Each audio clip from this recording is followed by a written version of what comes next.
우리 함께 말씀을 보실 때 여호수아 9장 1절부터 우리 15절까지 말씀을 함께 보겠습니다. 여호수아 9장 1절부터 15절, 제가 먼저 1절을 읽겠습니다. 이 일 후에 요단 서쪽 산지와 평지와 레바논 앞 대해 연안에 있는 헷사람과 아모리 사람과 가나안 사람과 브리스 사람과 히위 사람과 여부스 사람의 모든 왕들이 이 일을 듣고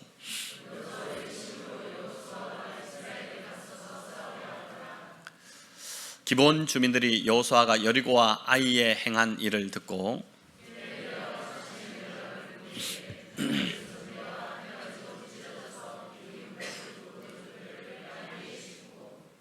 그 발에는 낡아서 기운 신을 신고 낡은 옷을 입고 다 마르고 곰팡이가 난 떡을 준비하고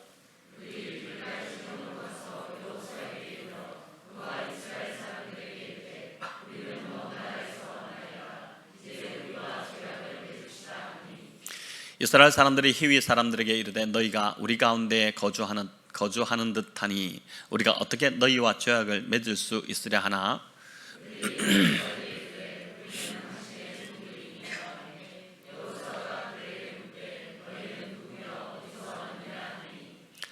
그들이 여호수아에게 대답하되 종들은 당신의 하나님 여호와의 이름으로 말미암아 심히 먼 나라에서 왔사오니 이는 우리가 그의 소문과 그가 애굽에서 행하신 모든 일을 들으며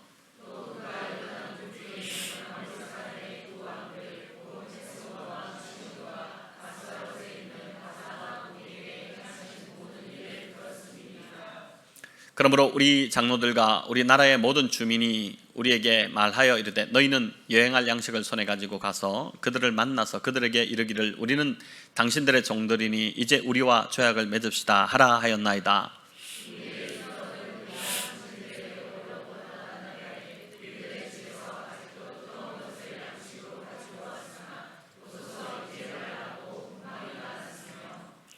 또 우리가 포도주를 담은 이 가죽 부대도 새 것이었으나 찢어지게 되었으며 우리의 이 옷도 옷과 신도 여행이 매우 길었으므로 낡아졌나이다 한지라.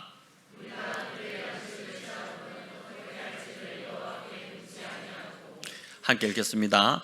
여호수아가 그가 하천하여 그들을 살리라 죄악을 맺고 회중 족장들이 그들에게 맹세하였더라. 아멘. 자, 기본의 선택 이 제목으로 9장을 가지고 함께 말씀을 살펴보고자 합니다. 여러분 여호수아 9장은 익히 많이 들었던 이야기라서 잘 아시겠지만은 기브온 족속이 이스라엘을 속여서 화친을 맺은 그 이야기입니다. 요단을 건넌 이스라엘 군대는 그 난공불락의 여리고를 무너뜨린 후에 아이 성까지 무너뜨리고 이제 기브온 족속을 무너뜨리고자 전열을 가다듬고 있었습니다. 가나안 땅에 긴장이 고조되던 그때의 상황을 이제 1절과 2절이 잘 보여주는데 우리 다시 한번 읽어볼까요? 이 일 후에 요단 서쪽 산지와 평지와 레바논 앞 대해 연안에 있는 헷사람과 아모리 사람과 가나안 사람 브리스 사람과 히위 사람과 여부스 사람의 모든 왕들이 이 일을 듣고 모여서 일심으로 여호수아와 이스라엘에 맞서서 싸우려 하더라. 자, 이렇게 나와 있듯이 여리고와 이 아이성이 뚫리자 주변의 왕들은 바짝 긴장하기 시작했고 이들은 하나로 뭉치는 것만이 여기 일심으로 나와 있지 않습니까? 하나로 뭉치는 것만이 대안이라고 생각하고 이스라엘에게 맞서기 위해서 똘똘 뭉치게 된 것입니다. 그런데 이 동맹의 대열을 이탈한 그 한 족속이 있었으니 바로 그 족속이 기브온 족속입니다. 기브온은 이스라엘과 싸우는 대신 속임수를 써서 화친을 맺는 쪽을 택했습니다. 여호수아에게 보낼 사신을 먼 나라에서 온 것처럼 꾸민 것입니다. 헤어진 전대, 찢어져서 기운 가죽 포도주 부대를 나게 싣고 낡아서 꿰맨 그 신을 신고 또 옷도 다 낡은 옷을 입혀서 그 손에는 말라서 곰팡이가 핀 그 빵을 들려서 여호수아에게 아주 그럴싸하게 꾸며서 보낸 것이죠. 누가 봐도 멀리서 오래 걸려서 온 행색처럼 보였습니다. 기브온 족속이 이렇게 한 이유가 무엇일까요? 단 한 가지입니다. 살기 위해서였습니다. 살기 위해서. 물론 다른 족속들도 살기 위해서 뭉쳤지만 기브온 족속이 볼 때 이스라엘과 맞서는 것 이건 이길 승산이 없다고 본 것입니다. 마치 여리고성의 그 기생 라합이 철옹성 이 여리고성 안에 살면서도 여리고가 결코 이스라엘을 이길 수 없다고 믿고 그녀가 했던 행동이 뭡니까? 정탐꾼을 살려준 것이지 않습니까? 그것처럼 기본 족속 역시 자신들은 절대 이스라엘을 이길 수 없다 이런 판단을 하고 이 믿음으로 백기투항하고자 한 것입니다. 그런데 문제가 있었습니다. 이스라엘이 항복을 받아주지 않는다는 것이었죠. 가나안 전쟁은 항복 같은 것은 없었습니다. 화친을 맺는 것도 되지 않았습니다. 하나님이 명령하신 것은 어떤 경우든 살려두지 말고 다 진멸하라는 것이었죠. 어린아이부터 노인까지 다 죽이라는 것이었고, 심지어 전리품까지 취하지 말고 다 불태워버려야 했습니다. 얼마나 참 끔찍한 두려운 어떤 상황이지 않습니까? 짐승과 가축과 또 값이 나가는 귀중품들까지 다 태워버려야 했습니다. 오늘날 인종청소의 목적으로 이런 잔행이 가끔씩 이제 저질러져서 국제사회에 비난을 사기도 하지 않습니까? 근데 가나안 전쟁도 이런 시각으로 보면 무자비한 악행인 것이고, 이런 전쟁을 명한 하나님은 그 자비의 하나님이 아니라 아주 끔찍한 폭력적인 하나님이 되는 것입니다. 또 가축들을 취하며 재산도 늘고 좋았을 텐데 왜 이렇게 다 가축들까지 진멸하라고 하셨을까요? 하나님께서 진멸하라고 하신 그 이유는 가나안 이 정복 전쟁이 나라 간에 그저 땅 따먹는 그런 전쟁이 아니라 죄와의 전쟁이었기 때문에 그렇습니다. 세상의 전쟁이 아닌 거룩한 성전이었습니다. 당시 가나안 땅은 폭력과 죄악이 최고조에 달해 있었고, 이방 신전에서 벌어지는 그 제사는 정말 너무 음란해서 역겨워 견디지 못할 정도, 그런 정도였다고 합니다.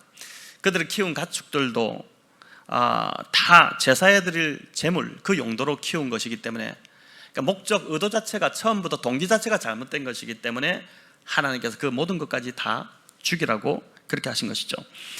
하나님은 이스라엘을 사용해 가나안에 만연했던 그 악을 심판하시고자 한 것입니다. 만약 이들을 살려둘 경우 얼마 안 가 이스라엘 이 백성들마저 그 악에 오염되어서 완전히 그냥 또 무너질 것을 보셨기 때문에 철저하게 진멸하라고 하신 것이죠.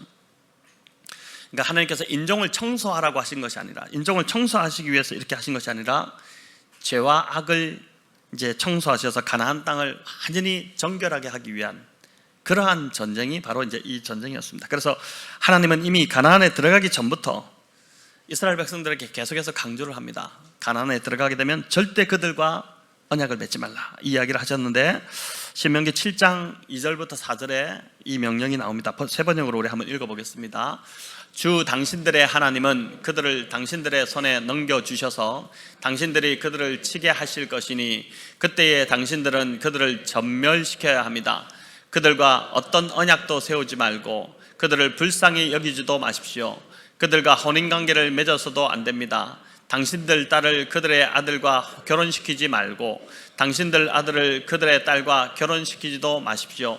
그렇게 했다가는 그들의 꿰매에 빠져서 당신들의 아들이 주님을 떠나 그들의 신들을 섬기게 될 것이며, 그렇게 되면 주님께서 진노하셔서 곧바로 당신들을 멸하실 것입니다. 자, 이렇게 말씀하셨는데, 하지만 가나안 땅 밖의 먼 나라에 대해서는, 먼 나라들에 대해서는 하나님께서 이제 다르게 적용을 하셨습니다. 그들과는, 이제 가나안 땅 밖에 있는 나라들과는 이제 평화협정을 맺어도 되고 또 화친을 맺어도 된다, 이렇게 그들을 받아들여도 된다고 하신 것입니다.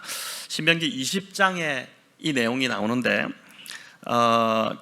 하지만 가나안 땅에 있는 자들에 대해서는 이제 호흡이 있는 자는 하나도 살려두지 말고 다 죽이라고 하셨죠. 신명기 20장 우리 15절 17절 우리 함께 읽어보겠습니다. 내가 내게서 멀리 떠난 성읍들 곧 속하지 아니한 성읍들에게는 이같이 행하려니와 오직 네 하나님 여호와께서 내게 기업으로 주시는 이 가나안 민족들의 성읍에는 호흡 있는 자를 하나도 살리지 말지니 곧 헷 족속과 아모리 족속과 가나안 족속과 브리스 족속과 히위 족속과 여부스 족속을 내가 진멸하되 내 하나님 여호와께서 내게 명령하신 대로 하라, 이렇게 말씀하셨죠. 여기 이제 속하지 아니한 성읍들에게는 자비를 베풀어도 된다. 그들과 화친을 맺어도 된다. 이렇게 말씀하시면서 이제 이 가나안 땅에는 진멸해야 될 족속들의 이름을 쭉 이야기하는데 그 중에 보니까 히위 족속이 나옵니다. 여러분, 이 히위 족속은 이제 본래 기브온에 살던 이 기브온 족속이 히위 족속인데 기브온 성읍에 살았다고 해서 기브온 사람들 또는 기브온 족속이라고 이렇게 불렀습니다. 그러니까 이제 이 기브온에 살았기 때문에 기브온 족속이지만 사실은 이들의 본 족속은 이제 히위 족속인 것입니다. 그래서 이 기브온 족속도 아까 그 읽었을 때 여기에 기브온 족속은 없네, 진멸할 대상에서 제외되네, 이게 아니라 히위 족속이기 때문에 진멸해야 되는 대상이었던 것이죠. 근데 하나 궁금하지 않습니까? 이 기브온 족속이 이스라엘의 이런 내부 기밀을 어떻게 알았을까? 이런 궁금증이 생깁니다.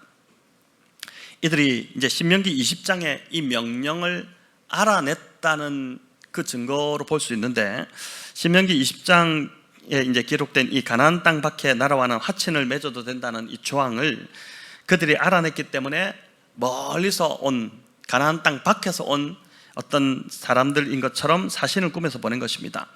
주변 다른 민족들은 이스라엘과 맞서기 위해 군사를 모집하고 전술을 짜는데 머리를 다 맞대고 있었지만 기브온 족속은 보니까 하나님이 어떤 분이시고 또 하나님이 어떤 명령을 내리셨는지를 알아내는데 그들의 온 힘을 다 쏟고 있었다는 것을 알 수 있는 것이죠.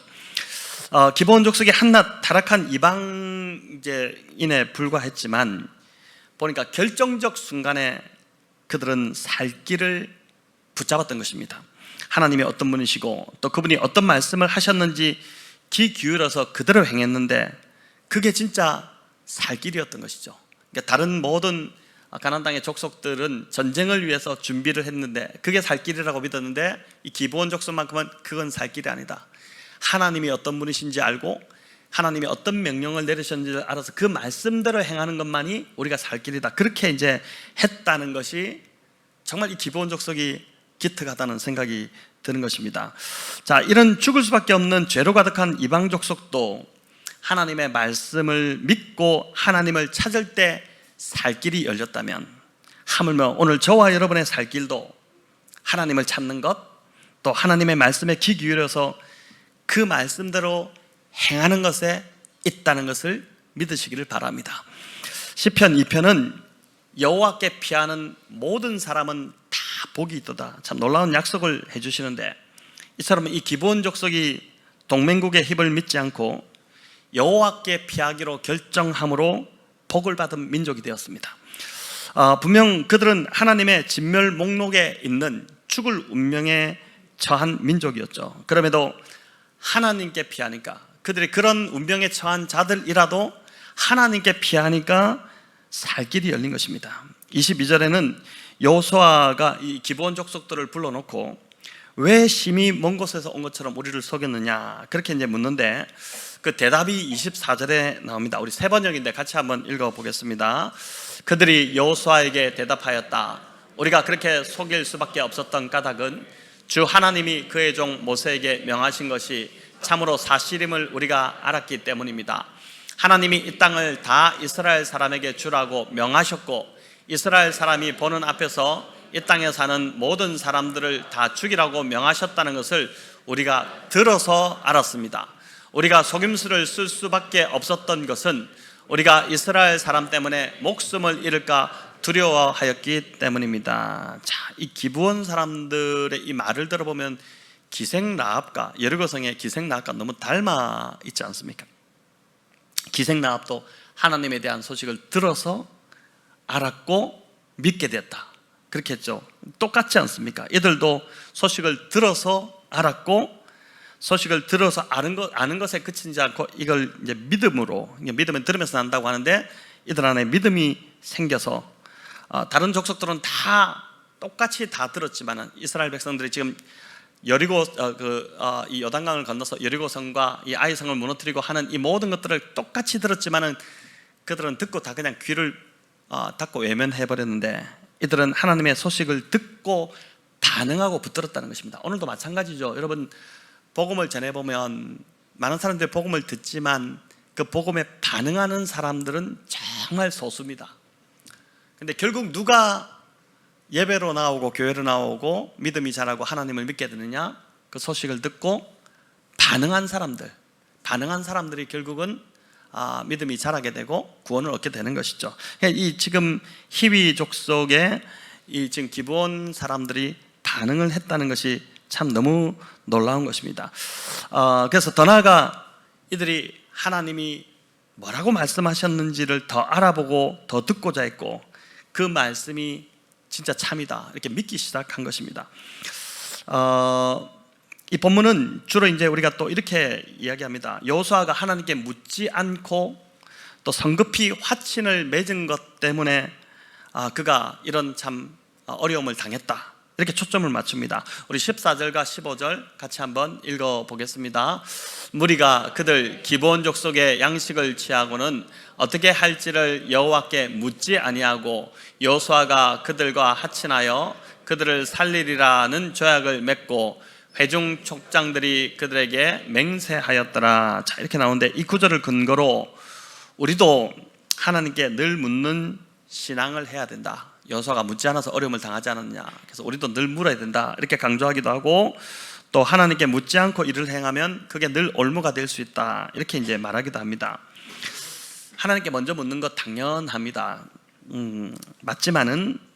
하지만 대부분의 사람들은 급한 마음에 기도도 안 하고 그냥 결정하기도 하고, 또 자신의 생각과 경험을 따라서 급하면 그냥 결정하기도 합니다. 그래서 어떤 사람들은 내가 이렇게 지금 힘든 이유가 하나님께 묻지 않고 내 마음대로 내가 그냥 내 생각대로 해서 이렇게 되었다라고 자책하기도 합니다. 물론 여호수아가 묻지 않아서 낭패를 본 것은 맞습니다. 18절에도 보니까 백성들이 족장들을 다 원망하고 있습니다. 족장들이 기도도 안 하고 섣불리 화친을 맺은 것에 대해서 이 백성들이 원망한 것입니다. 왜 너는 기도도 안 하고 그렇게 했냐, 이렇게 원망을 한 것입니다. 잘못하면 지금 공동체에 분열이 일어날 상황입니다. 우리가 늘 하나님께 묻고 하나님께 듣고 움직이면 좋겠지만, 때로 하나님은 우리가 묻지 않아도 어떤 경우는 중요한 것은 하나님께서 먼저 깨닫게 해주시기도 합니다. 그런 경우들이 있습니다. 사도행전 5장에 아나니아와 삽비라 사건이 이제 그런 경우라고 할 수 있는데, 초대 예루살렘 교회에 아나니아와 삽비라가 소유를 팔았죠. 다 이제 소유를 팔아서 그때 디아스포라로 와서 이제 복음을 듣고 성령을 받고 먹을 것이 없어서 그 예루살렘에 거주하고 있던 사람들을 먹이기 위해서 재산을 팔아서 이렇게 했는데, 이 아나니아와 삽비라도 소유를 팔았는데 문제는 일부를 집에 감추고 하나님께 가져온 것입니다. 이제 일부만 가져왔는데 다 가져온 것처럼 속인 것이죠. 그냥 재산을 팔았습니다. 제가 이 정도만 갖고 왔습니다. 이걸 좀 보태서 여기 있는 사람들 좀 도우면 좋겠습니다. 이렇게 했다면 문제가 없었을 텐데 조금 바치고 전 재산 바친 것처럼 속인 것입니다. 그런데 이때도 베드로가 하나님께 먼저 묻지 않았습니다. 아나니아와 삽비라가 딱 들어오는데 베드로가 있다가 주님, 저들이 지금 전부를 갖고 왔습니까? 아니면 일부를 갖고 왔습니까? 이렇게 묻지 않았죠. 그냥 들어오는데 하나님이 성령이 알려주시지 않습니까? 저들이 지금 전부가 아니라 일부를 갖고 와서 거짓말하고 하나님 것을 훔치고 하는 그 이제 깨달음을 주시지 않습니까? 여러분, 기브온 족속의 문제도 여호수아가 묻지 않았어도 하나님께서 여호수아에게 먼저 알려주셨다면 해결이 되었을 것입니다. 그런 생각이 들지 않습니까? 모세에게도 여러 번 하나님 말씀하시거든요. 그래서 이제 깨닫게 하셔서 그걸 미리 맡기도 하고 하는데, 여호수아가 묻지 않았다 하더라도 하나님이 알게 하셨으면 될 텐데, 하지만 여호수아도 묻지 않았고 하나님도 알려주시지 않았습니다. 자, 이 참 중요한 포인트인데 왜 그랬을까요? 왜 그랬을까? 왜 하나님은 이때 알려주시지 않았을까? 비록 속임수를 썼지만 그렇게 해서라도 하나님께 피하러 온 이 기브온 족속을 하나님이 살리고 싶었던 것입니다. 만약에 여호수아가 미리 알았다면 당연히 율법에 그렇게 되어 있기 때문에 죽였겠죠. 근데 이제 여호수아가 묻지도 않게 만드시고 또 속일 때 이 속임을 들키지 않게 하심으로 하나님이 의도하셨던 것은 저렇게라도 살고자 하는데 살려야겠다, 하나님 그 작정하심이 생기게 된 것이죠. 여러분, 신앙은 처음부터 고상하지 않습니다. 처음부터 하나님을 사랑해서 믿는 자 아무도 없습니다. 처음 믿으러 오면서 나는 정말 하나님을 사랑하기 때문에 교회 나왔습니다, 이렇게 하는 사람 없어요. 믿다 보니 하나님이 어떤 분이신지 점점 깨달아지기 시작하고, 그러면서 하나님에 대한 사랑이 하나 둘씩 그냥 생겨나기 시작하는 것이죠. 성도님들에게 어떻게 믿었습니까? 어떻게 신앙을 갖게 되었습니까? 물어보면 대부분 살기 위해서 하나님 붙잡았다, 이렇게 말씀합니다. 그런 경우들이 우리 성도님들 중에서도 지금 다 그런 간증들이 있지 않습니까? 솔직한 대답이죠. 살 길이 굉장히 막막했는데 그 순간에 하나님이나 한번 붙들어 볼까? 우리 와이프가 믿는 하나님 한번 붙들면 그 하나님이 나의 이 문제를 해결해 주실까? 이 하나님이라면 내 문제를 어쩌면 해결해 주실지도 모르겠다, 이런 마음으로 혹시나 싶어서 하나님을 붙들었다가 믿음이 생긴 그런 경우들이 우리 성도님들 안에도 다 있지 않습니까? 자, 이런 믿음을 가질 때 그 사람의 상태가 어떠했었을까요? 바닥을 치고 있을 때가 많았습니다. 살기 위해서 온갖 거짓말하고 사람들 속여먹고, 당장 너무나도 절박하니까, 상황이 너무 어려우니까, 그래서 비도덕적으로 이제 그렇게 살았던, 아주 바닥을 쳤을 때가 대부분 우리가 처음 믿을 때 모습이었을 수가 있습니다. 여러분, 지금 본문에 나오는 기본 족속이나 뭐가 다릅니까? 똑같은 것이죠. 그래서 우리가 기본 족속을 손가락질을 할 자격이 없습니다. 이들도 죽을 것 같으니까 얼마나 두려웠겠어요. 지금 밀고 쳐들어오는데 다 붙어봤자 다 백전백패로 다 무너지고 있는데 얼마나 두려웠겠습니까? 살고 싶으니까 어쩔 수 없어서 거짓말했고, 그런 상황에서 하나님을 붙들면 살 것 같으니까 하나님께 나온 것입니다. 여러분, 이런 기본 족속을 하나님께서 어떻게 외면하실 수 있었겠습니까? 저와 여러분을 외면하지 않으신 것과 같은 것이죠. 참으로 놀라운 건 이런 위기가 오히려 한 민족이 통째로 하나님께로 돌아오는 기회가 되었다는 것입니다. 역사에 이렇게 한 민족이 통째로 하나님께로 돌아오는 경우가 거의 전무후무합니다. 근데 기본 족속이 이 은혜를 누리게 된 것이죠. 여러분, 우리 대한민국이 지금 복음화율이 점점 해가 지날수록 줄어들고 있는데, 우리나라 온 국민이 통째로, 그 이전에 이제 CCC 김중곤 목사님의 간절한 기도의 제목이었지 않습니까? 송두리째, 이 표현을 썼는데, 송두리째 하나님 이 민족이 주님께 돌아오게 해주십시오. 그게 이제 이전에 우리 믿음의 선배들의 기도였는데, 근데 지금 실제로 그 일이, 기본 족속이 통째로 하나님께로 돌아오는 일들이 일어났다는 것입니다. 여러분, 기본이 세상의 힘이 아니라 하나님을 선택하고 하나님께 피했기에 임한 은혜였습니다. 여호와께 피하는 모든 사람은 다 복이 있도다, 이 시편 2편의 말씀이 이 민족 가운데 그대로 이루어진 것입니다. 자, 그런데 기본 족속을 대하는 여호수아의 태도, 이 태도가 또 오늘 살펴볼 중요한 또 하나의 포인트인데, 이 태도가 우리가 본받을 만합니다. 여러분, 먼저 여호수아는 이 화친 조약을 무효로 돌리지 않습니다.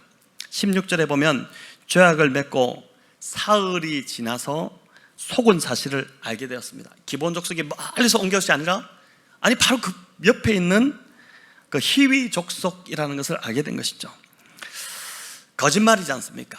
거짓말했기 때문에 이 조약은 무효다, 없던 걸 하자, 이렇게 할 수도 있지 않았겠습니까?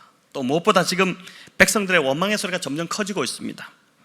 백성들의 이 민심을 또 살펴야 하지 않겠습니까? 비율을 맞추려면은, 이거 조약 없던 거로 해야겠다, 니네 거짓말했지 않느냐, 이거 무효다, 이렇게 하고 그냥 가서 또 그 민족을 다 진변했다면은 내부의 갈등도 사라지고 소리도 잠잠해질 것이었습니다. 그런데 여호수아가 그렇게 선택하지 않습니다. 22절과 23절 우리 같이 한번 읽어보겠습니다. 여호수아가 그들을 불러다가 말하여 이르되, 너희가 우리 가운데에 거주하면서 어찌하여 심히 먼 곳에서 왔다고 하여 우리를 속였느냐?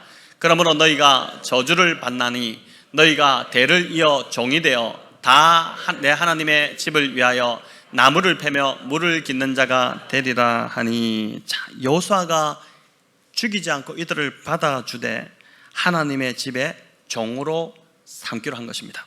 여기 하나님의 집은 뭘 말할까요? 성막을 말하죠. 그 당시 성전이 세워지기 전이기 때문에 성막을 이제 말하는데, 성막에서 나무를 패고 물을 깃는 종으로 기브온 사람들을 사용한 것입니다.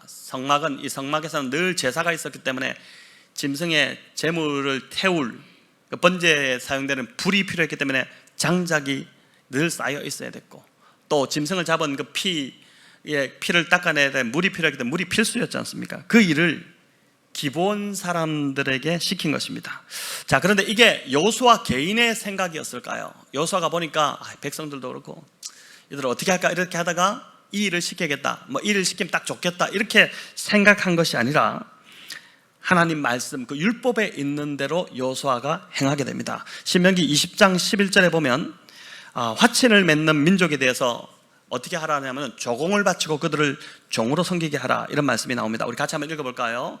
그 성읍이 만일 화친을 맺기로 하답하고 너를 향하여 성문을 열거든 그 모든 주민들에게 내게 조공을 바치고 너를 섬기게 할 것이요. 자, 이 말씀이 있는데 여호수아는 자신의 생각을 따라서 행한 것이 아니라 율법을 따라서 그 히위 족속, 기브온 족속들을 어떻게 할지를 결정했다는 것입니다.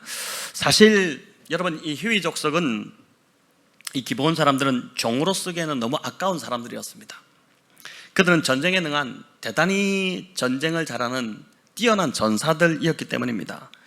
가나안 남부 동맹국 중에서도 우두머리가 되는 부족, 우두머리가 되는 족속이 바로 이 히위 족속, 이 기브온 족속들이었습니다. 그래서 이스라엘의 유익을 위해서는 기브온 사람들을 이스라엘의 용병으로 고용하는 것이 훨씬 더 여호수아나 이스라엘에게 훨씬 더 유익한 선택이 되지 않았겠습니까?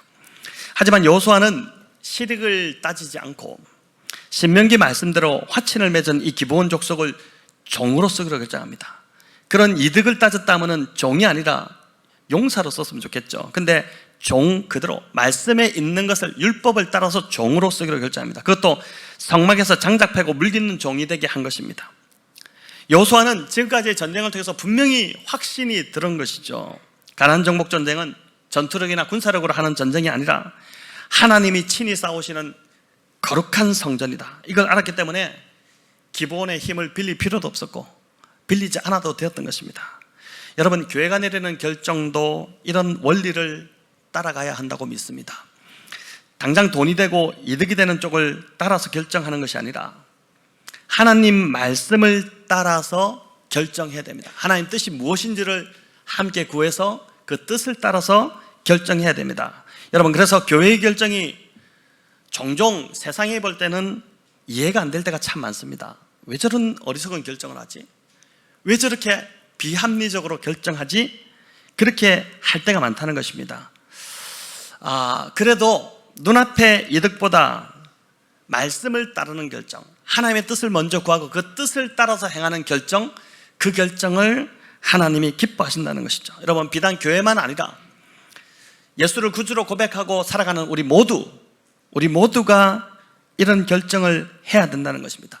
당장 눈앞에 어떤 이득 또는 유익, 우리는 그것을 따라서 많은 경우 결정하잖아요. 이게 나에게 유익이 되겠다 아니겠다, 그걸 따라서 결정하잖아요. 근데 그 결정이 아니라 하나님이 이걸 기뻐하실까? 이것이 하나님 말씀에 맞는 것일까? 하나님 말씀을 따라갈 때 저와 여러분의 삶에 평안을 잃어보지 않고 기쁨이 늘 우리 안에 있게 된다는 것입니다. 자, 그런데 여러분, 이런 결정이 이스라엘뿐만 아니라, 이 참 놀라운 결정을 하게 됐는데, 이런 결정이 이스라엘뿐만 아니라 기브온 족속에게도 너무 좋은 결정이 되어버렸습니다. 자, 한번 생각해 보십시오. 칼을 쓰던 전사들이 성전에서 지금 장작을 패고 물을 깃고 있다면 얼마나 답답했겠습니까? 대단한 근육질에 체력이 대단히 이제 기골이 건장한 이런 사람들이 도끼 들고 나무 패고 있고 물 길러 다니고 있고 청소하고 있고 이런 어울리지 않는 일을 하고 있으니 얼마나 답답했겠습니까? 세상 부귀영화를 다 누리던 자들이 좁은 성막에 지금 갇혀 있어야 했으니 이들의 모습이 지금 보이지 않습니까? 그런데 이들이 자손 대대로 섬기게 됩니다. 근데 자손 대대로 성전의 종으로 섬기면서 시편 84편의 고백의 의미를 진실로 깨닫게 됩니다. 그 시편 84편 10절 우리 같이 한번 읽어보겠습니다. 주의 궁정에서의 한날이 다른 곳에서의 첫날보다 나은즉 악인의 장막에 사는 것보다 내 하나님의 성전에 문지기로 있는 것이 좋사오니. 자, 여러분, 세상에서 잘 나가는 전사로서의 삶이었습니다. 그게 바로 여기 나오는 악인의 장막에 살았던 삶이죠. 원하는 건 다 가질 수 있었고 힘이 있으니까 가서 무너뜨리고 원하는 건 다 취할 수 있었고 풍족하고 부유한 삶을 살았습니다. 그런데 이런 삶보다도 성전에서 주님을 가까이 하며 주님을 섬기는 삶이 진짜 복된 삶이라는 것을 이 기브온 사람들이 깨달은 것입니다. 여러분, 그 증거가 계속해서 나오는데 에스라서 2장과 느헤미야서 7장에 보면 느헤미야서와 에스라서에 보면은 포로에서 돌아온 명단들이 나옵니다. 근데 그 명단에 독특한 이름이 나오는데 느디님 사람들이라는 명단이 나와요. 이 사람들 누굴까? 느디님 사람들. 여기만 아니라 느헤미야 3장에도 보면은 성벽을 재건하는 그 이제 공사하는 그 일에 드고아의 귀족들만 빠지고 모든 이스라엘 백성들이 다 참여하는데 그 참여하는 중에 느디님 사람들이 공사의 한 부분을 맡아서 성벽의 한 부분을 맡아서 그들이 그 일에 참여합니다. 자, 이 느디님 사람들 누구일까요? 여러분, 이 느디님은 여기 나왔듯이 히브리어로 주어진 자들이란 뜻입니다. 본래 성전에서 나무를 패고 물 깃는 일 누가 했을까요? 레위인들이 하던 일이었어요. 레위인들이 그 일을 했는데 허드렛 일이었죠. 그래서 여호수아가 기브온 사람들을 레위인들에게 줍니다. 주어서 짐을 덜게 하고 돕게 한 것입니다. 레위인들에게 주었다고 해서 주어진 자, 느디님, 그 말이 여기서 나온 것입니다. 레위인들에게 주었다. 그래서 이 느디님 사람들이 누구냐? 에스라 느헤미야서의 포로 귀환 이후에도 나타나는 그 이름들, 성전공사에도 함께 참여했던 그들이 누구냐? 바로 기브온 족속들의 후손들입니다. 처음에는 이 사실을 알면 너무 놀랍는데요, 여러분, 소름이 끼칠 정도입니다. 처음에는 목숨을 부지하기 위해 성전에서 허드렛 일을 했지만 눈치를 보면서 하지 않았겠습니까? 근데 나중에 이들이 그 성전에서 섬기다 보니까 그들이 전사로 뛰어다닐 때보다, 전사로 잘 나갈 때 그 삶보다도, 그 어떤 일보다도 하나님을 가까이에서 섬기는 이 일이 축복임을 그들이 깨달은 것입니다. 목사님들 자녀들 중에 목사가 나오기도 하지만 절대 목사는 하지 않겠다고 하는 사람들도 있습니다. 이럴 경우 목사인 아버지가 너무 힘들게 목회하는 걸 보았기 때문일 수도 있고, 아니면 너무 힘들게 목회하신 그 아버지가 자식에게는 넌 절대 목사하지 마라, 사람이 할 짓이 아니다, 넌 절대 목회는 하지 마라, 이렇게 말했을 수도 있습니다. 그러나 목회자 자녀 중에 목사가 된, 또는 이제 어떤 선교사나 또는 이제 이 목회에 뛰어드는 분들도 있는데, 그런 분들은 그 목사인 아버지의 삶을 통해서 뭔가 매력을 느꼈기 때문에, 뭔가 그 모습이 좋았기 때문에 그렇지 않겠습니까? 여러분, 기브온 족속의 후손들이 이와 같았다고 볼 수 있습니다. 바벨론 포로에서 돌아올 기회가 없게 되죠. 여러분, 이스라엘이 남유다가 다 망하고 586년에 망하고 다 끌려가잖아요. 바벨론에서 70년을 보내고 고레스가 칙령을 발표하면서 바벨론을 멸망하고 이제 페르시아가 들어서면서 고레스 왕이 칙령을 발표하죠. 다 돌아가도 된다. 너무 좋은 기회가 생겼잖아요. 근데 그때 바벨론에서 다 돌아오지 않았습니다. 대략 한 30% 정도는 바벨론에 그대로 남았어요. 70년 동안 일구었던 것이 얼마나 거기 집이고 뭐고 터전이 있잖아요. 그걸 어떻게 포기하겠습니까? 그래서 그걸 포기하지 못하고 우리는 그냥 바벨론에 살겠다고 남았습니다. 또 나머지 한 30% 정도는, 30% 좀 더 되는 사람들은 어떻게 했느냐? 이제 제3국을 택하게 됩니다. 예루살렘으로 안 돌아왔어요. 예루살렘 돌아가면 너무 힘들어질 걸 아니까. 좀 더 살기 좋은 그리스 같은 나라, 또는 이탈리아나 소아시아나 이런 나라들로 흩어집니다. 여러분, 그 흩어진 자들, 그들이 바로 디아스포라 유대인들입니다. 근데 소수의 사람들이 돌아오게 되죠. 예루살렘으로 돌아오게 됩니다. 돌아오는데 이 느디님 사람들 종이었잖아요. 그들이 자유를 얻을 수 있는 절호의 기회지 않습니까? 근데 이 느디님 사람들이 다시 돌아와서 성전에서 허드렛 일을 하는 그 일을 섬기게 됩니다. 심지어 에스라서 8장에 보면 어떤 일이 벌어지냐면은 집합별로 귀향할 명단들을 다 작성합니다. 이스라엘이 이제 돌아가게 되는데, 예루살렘으로 돌아갈 때 어느 지파가 몇 명씩 돌아가는지를 다 이제 명단을 작성을 하게 되는데, 레위인들이 모집이 한 사람도 되지 않았어요. 얼마나 놀라운 일입니까? 레위인들이 한 사람도 모집되지 않아서 굉장히 곤욕을 치릅니다. 에스라가 곤욕을 치르는데, 왜 그럴까요? 볼에서 돌아가면 가장 먼저 해야 될 일이 제사를 드리는 일이거든요. 이스라엘 백성들은 예배 중심 공동체이기 때문에 가면은 제사가 먼저 시작돼야 되고, 이 예배가 정말 회복이 돼야 되는데, 그 일을 주도적으로 맡아서 해야 될 레위인들이 돌아가지 않으려고 한 것입니다. 한 명도 자원하지 않았어요. 왜 그랬을까요? 그만큼 성전을 섬기는 일이 고된 일이었기 때문에 그렇습니다. 그래서 에스라가 억지로 막 협박하고 위협해가지고, 여러분 에스라서를 나중에 읽어보시면 억지로 막 협박하고 위협해서 겨우 인원을 레위인들을 모집했는데 41명의 사람을 모집합니다. 반면에 레위인 밑에서 레위인을 도왔던 느디님 사람들이 몇 명이 자원되느냐? 220명이 자원돼요. 에스라서에 나옵니다. 4배 이상. 여러분, 그들이 자원해서 돌아오기로 결정했어요. 이들이 이렇게 자원했던 이유가 뭘까요? 먼저 느디님 사람들은 하나님의 은혜를 입었기 때문에, 그 은혜를 아는 자들이기 때문에, 그 은혜를 배신하고 싶지 않았던 것이죠. 또 레인들은 어떻게 보면 직업적으로 성전을 섬기는 자들이었잖아요. 직업적으로. 근데 반면 느디님 사람들은 성전을 섬기는 그 참 맛을 알았던 사람들입니다. 비록 힘든 일이지만 얼마나 고된 일입니까?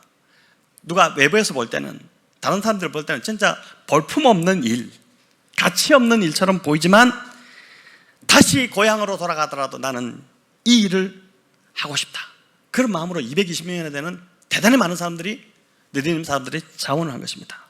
내가 2번 다시 태어나도 나는 주님 섬기는 일을 할 것이다, 이 마음으로 간 것이죠. 여러분, 제가 지금까지는 내가 2번 다시 태어나도 나는 목사를 할 것이다, 난 목회를 할 것이다, 이런 마음을 가지고 있지만, 또 이 마음이 어떻게 바뀔지 모르겠지만, 이 느디님 사람들이 그 마음으로 돌아갔다는 것입니다. 참 놀랍습니다. 그래서 보니까 교회 섬김은 절대 억지로 되지 않습니다. 사람 눈치 때문에 섬기는 것도 한계가 있어요.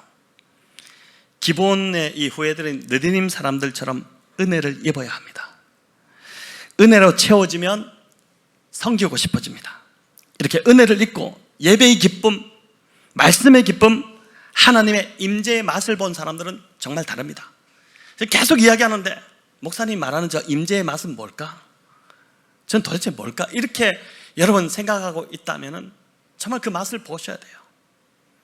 하나님 임재의 그 기쁨을 맛본 자들은 섬기고 싶어집니다. 주님을 섬기고 싶어져요. 내가 얼마나 죽을 수밖에 없는 이런 죄인을 살려주셨는데 내가 주님을 안 섬기면 뭘 하겠나? 근데 다른 어떤 것보다도 세상의 다른 모든 일들이 가치가 사라지는 것이죠. 사도 바울이 그 정말 오늘로 말하면 하버드와 또 뭐 예일 같은 그런, 그보다 훨씬 더 좋은 가말리알 문화에서 수학했던 그 대단히 똑똑했던 사람이 자기가 이뤘던 그 모든 업적을 그냥 배설물처럼 여긴다고 고백했던 것처럼, 예수 그리스도를 만나고 나니까 그 예수 그리스도를 아는 지식보다 더 고상한 게 없다, 그 고백을 했던 것처럼, 우리가 정말 예수님을 만나게 될 때 정말 그분을 섬기고 싶은 마음이 드는 것이지 않겠습니까? 하나님을 향한 저와 여러분의 섬김이 바로 이렇게 먼저 기쁨과 은혜를 경험하는 섬김이 되시기를 간절히 축원합니다. 여호수아 9장을 마무리하면서 보니까 결국은 모든 것을 하나님께서 합력하여 선을 이루셨습니다. 여호수아가 하나님의 음성을 듣지 않았던 것도 그 잘못이지 않습니까? 들었어야 되는데 지도자가 듣지 않았던 것 잘못이잖아요. 그건 듣지 않았던 것도 그렇고, 또 기본 족속이 거짓말로 속였던 것도, 이 거짓말 나쁜 거잖아요. 그러나 이 모든 것도 다 하나님 보시기에 좋지 못한 모습이었지만 하나님은 그것을 선으로 바꾸어 기본 사람들을 오히려 구원하셨습니다. 하나님은 저와 여러분의 실수와 연약함도 반드시 선으로 바꾸어 좋은 결과를 주실 줄을 믿습니다. 이번 주 내가 맞닥뜨린 어떤 일 때문에 아직도 분노가 가라앉지 않아서 힘든 분이 혹시 이 자리에 있지 않습니까? 내가 당한 것으로 볼 때는 너무 억울한 일일지라도 우리가 하나님을 믿고 의지한다면 하나님은 나의 어려운 이 처지를 하나님께 내가 피한다면 하나님은 반드시 나의 어려운 처지를 합력하여 선으로 바꿔주실 것입니다. 여러분, 이 믿음을 붙잡으시기 바랍니다. 하나님께서 저와 여러분을 지금도 변함없이 사랑하시기 때문입니다. 여호와께 피하는 모든 사람은 다 복이 있도다. 이 말씀을 붙들고 이 기브온 사람들처럼 나의 어려움을 선으로 바꿔주실 하나님을 선택하시는 기브온의 오늘 선택, 제목이 기브온의 선택이잖아요. 여러분, 뭘 선택하시겠습니까? 하나님을, 피난처 되시는 하나님을 선택하시는 복된 성도님들 다 되시기를 우리 주님의 이름으로 축원합니다.